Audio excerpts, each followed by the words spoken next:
Hello, it's me again. So I totally just filmed this whole video and then decided I didn't like it. So I'm filming it again.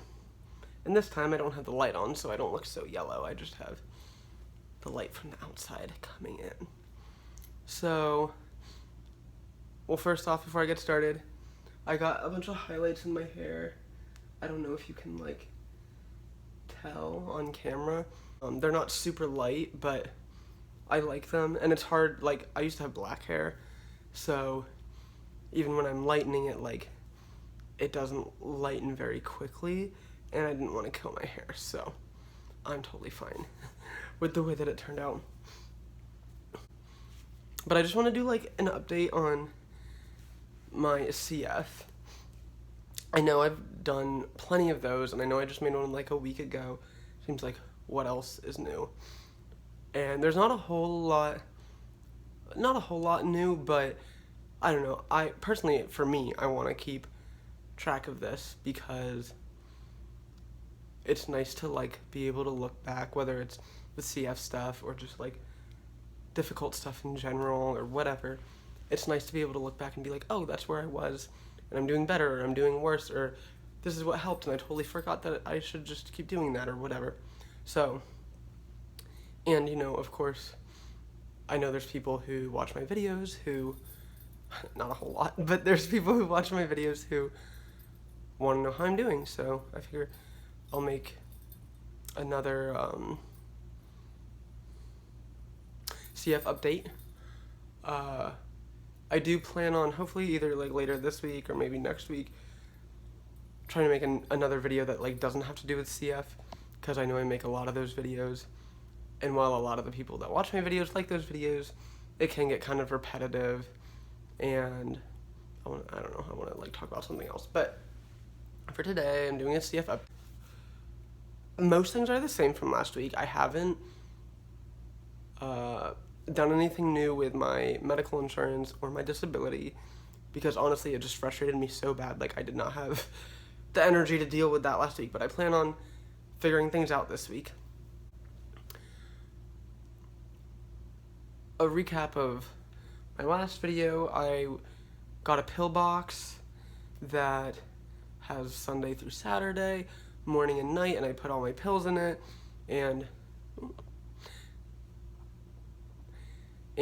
that's been working for me really well. And I did email I emailed my social worker, who then emailed my nutritionist, who then emailed me to tell me how to order vitamins, because I guess they're not just prescribed through the pharmacy. I would be getting them through an organization. So I have the email. I haven't read it yet because I'm I don't want to read it until I know I am actually going to do it. So I'm waiting a little bit, but I am planning on ordering vitamins and putting them in the little slots, and it'll just be really easy. And I did, last week I was talking about how I was doing insulin when I was at home, and I'm at home probably 75% of the time that I eat. I did just change that yesterday or the day before. I figured out that I can take my insulin with me, and it's not so dramatic. I have an empty bottle of enzymes that I put the old needles in, and I have a slot for all the needles that I'll need to use, and it's pretty simple. So I've been carrying my insulin with me everywhere I go, which is really nice and very good, because sometimes if I go to a friend's house and eat dinner, then my blood sugar spikes, and I'm asleep on their couch an hour later. So this helps that not to happen, so that's really nice.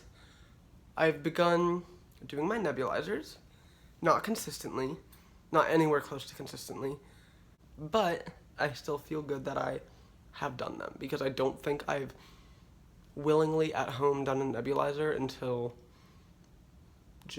since June, or maybe July, and it's now the beginning of October. So it's a long time. So anything is better than nothing, and I feel really good about that. I've been eating better.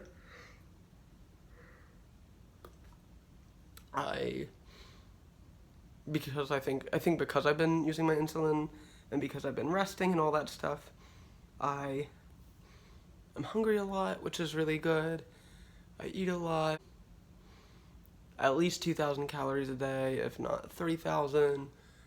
I'm supposed to have like 3,500 to like officially be eating what I'm supposed to be eating with CF. But again, anything is better than nothing. And I'm happy with where I'm at for now.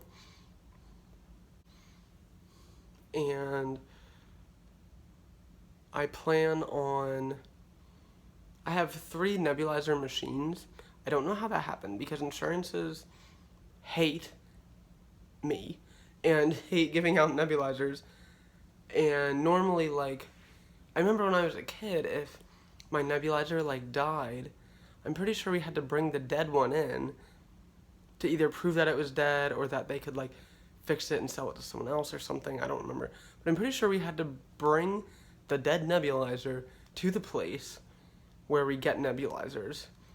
And then insurance would pay for a new one. So I don't know how I ended up with 3 frickin' nebulizers, but I did. So I have one in my room. I gave one to my roommate because she has asthma and her insurance does not cover a nebulizer, but she needs it sometimes. Or maybe it covered one and it died or something. I don't remember. But anyways, I gave one to her because I'm like, take it. Like, I don't need it. And then my third one is actually at a friend's house.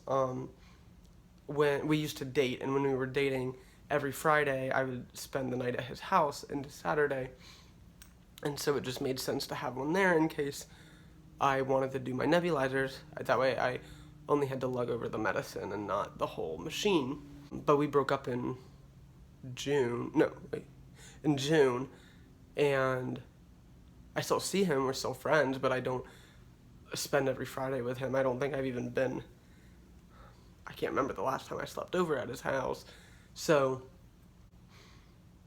we were talking about it the other day, and I was like, he's like, if you want it back, you can have it back. He's like, it's not like I use it. So I'm gonna see if he can give it back to me. And then I've actually been seeing someone else since like the end of August, and he lives like 45 minutes to an hour away from me. So that's why I don't really like spend the night there or go over there a lot. Like when I would go over there, I'd spend the night because it's a further drive. I don't feel like hanging out there for 2 hours and coming home. But where the girl that I'm talking to now, oh my god, she lives 15 minutes away from me. So I see her a lot more, probably 3-4 times a week, maybe like 5. I honestly don't know. And it's also like when you first start talking to somebody and you really like them, blah, blah, blah. And so like we're hanging out all the time because we don't annoy each other yet. And so I see her a lot. And so I asked her if I could keep a nebulizer at her place so that when she spontaneously invites me to spend the night, I don't have to either do my nebulizers before I come over or lug over my machine and then lug it back home in the morning. It can just be there. And she's like, yeah, that's fine. So I'm going to do that. I think that'll help me. The more spontaneous I can be with doing my medicine, the more I tend to be okay with it. I tend to really like freak out mostly, or not freak out, but shut down. I tend to shut down with my medicine or with anything really if I feel like if I have to think about it a lot. So like if I'm like, oh, I think I should do my nebulizers, and then I have to think, okay, well now I have to plug this thing up and wrap it all around and put it in a bag and then get the nebulizer medicine and then do the same and then bring that over and then I have to make sure to bring it back and I gotta plug it in. Like it sounds like it doesn't sound like a lot, but to me it just feels like a lot. It overwhelms me and I shut down. And so I would much rather just be like, oh yeah, I just have to grab my medicine and go. and not really think about it and just do it. If I can get in the habit or the mindset of just doing it without thinking about it, I tend to be okay. But it's when I start to think about it that I'm like, so I think I'm doing really well. No, I know I'm doing really well. I'm gonna give myself credit. I know I'm doing really well. And I have to call, I think I'm gonna call today to set up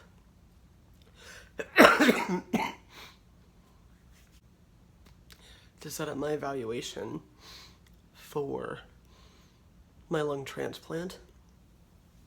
And once that happens, oh, I'm so nervous.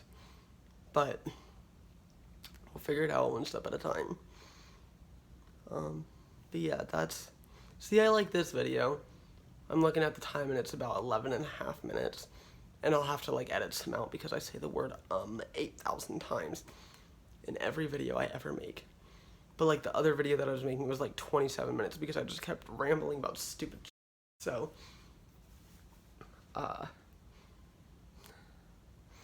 that's it. Also, I totally forgot to put this in, so I'm filming it now and I'll shove it in the video somewhere. But, my weight has gone up a lot. When I was in the hospital this last time, maybe it wasn't the last time, maybe it was the time before then, but I know I was down to like 95 at some point, and I'm pretty sure that was the last time I was in, and my weight, yeah, I think it was, and my weight kept going down. Yeah, it was the last time, and which would have been the beginning of September? Yeah, the beginning of September I went to the hospital, and it's now the beginning of October, and I went in and my weight, I think, was around like, it was less than 100, and it went down a pound or two before I left. I think I was at like 98, and then by the time I left it was at like 96 or something. So, that sucks. But, I weighed myself last night. I'm trying not to weigh myself all the time because then I get like fixated on it, and then like if the number goes down, then I'm like, I don't even want to try. Like, so I'm trying not to weigh myself a whole lot, but I've weighed myself twice in the past like week, and last night I was at 104 pounds. So I've gained a decent amount of weight without doing my tube feeds, which not that like that means I shouldn't do them, but it does make me happy to know that I'm doing something right, I guess. And I can feel my like fat coming back, like in my love handles I have, or muffin top, or is that the same thing? I think, I don't know, but like I can feel like it's squishy, and same with my belly, and also like my chesticular area grows. That tends to be where my fat clings onto first, is there, and my love handles. So I've been noticing it coming back and just feeling better, and I'm happy that I'm able to do that. I know I need to do my tube feeds, and the way that my one doctor explained it was like, what was it, like, the eating that you do should be kind of like to maintain you for the day or whatever. So like you should be eating like, say, like a normal person, like 2,000 calories, and then the tube feeds should be your medicine to help you gain weight. So my eating is to maintain the weight and my tube feeds are to gain the weight, which I thought was an interesting way to look at it. And right now I'm managing gaining weight without tube feeds, but that's also because I'm so underweight that like I eat anything and my body's like soaks it right up, because it's like, we need it, like SpongeBob in that episode when he needs the water when he's in Sandy's tree dome.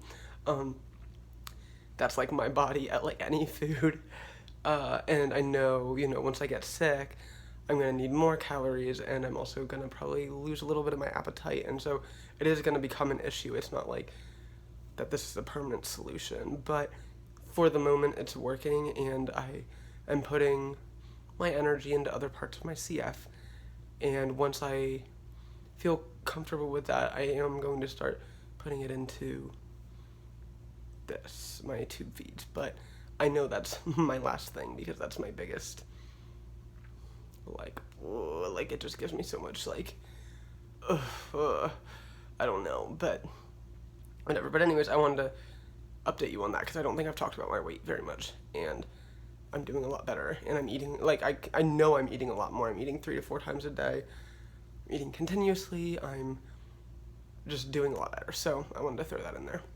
All right, thanks. I will see you later this week or next week. Have a nice day.